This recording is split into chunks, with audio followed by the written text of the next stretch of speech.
અયોધ્યા ખાતે ભગવાન શ્રી રામના ભવ્ય મંદિરની પ્રાણ પ્રતિષ્ઠાનો પવિત્ર અવસર આગામી 22મી જાન્યુઆરીના રોજ યોજાનાર છે, જે સંદર્ભે પ્રધાનમંત્રી નરેન્દ્રભાઈ મોદીએ 14/1/24થી તારીખ 22/1/24 સુધી દેશભરના તમામ નાના મોટા ધર્મસ્થાનો ખાતે સાર્વત્રિક રીતે સંપૂર્ણ સાફ સફાઈ હાથ ધરવામાં આહવાન કર્યું છે, જેના ભાગરૂપે રાજ્યના નાના મોટા તમામ ધાર્મિક સ્થળોએ નેતાઓ દ્વારા સફાઈ કરવામાં આવી રહી છે।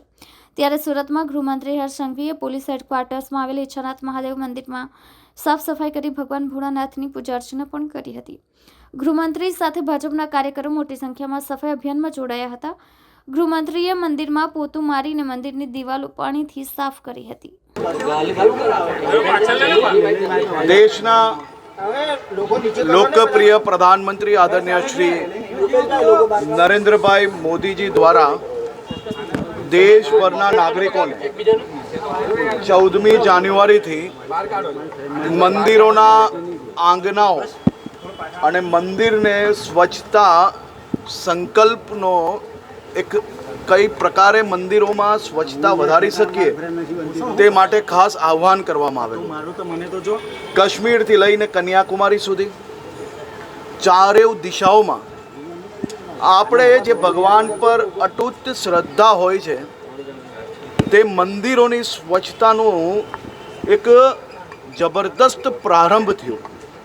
આજે વહેલી સવારથી સુરત શહેરના ખૂબ મોટી સંખ્યામાં મંદિરોના સ્વચ્છતા કાર્યક્રમનું આયોજન કરવામાં આવેલું હતું, જેમાં ખૂબ મોટી સંખ્યામાં સામાજિક સંસ્થાઓ અને નાગરિકો એમાં જોડાયેલા હતા। આજે હું પોતે ઈચ્છાનાથ મહાદેવજીના મંદિરના પ્રાંગણની સ્વચ્છતાના આ આયોજનમાં મને ભાગ લેવાનો અવસર પ્રાપ્ત થયો। શિવજીના ચરણોમાં વંદન કરીને આ સ્વચ્છતાની શરૂઆત કરી છે।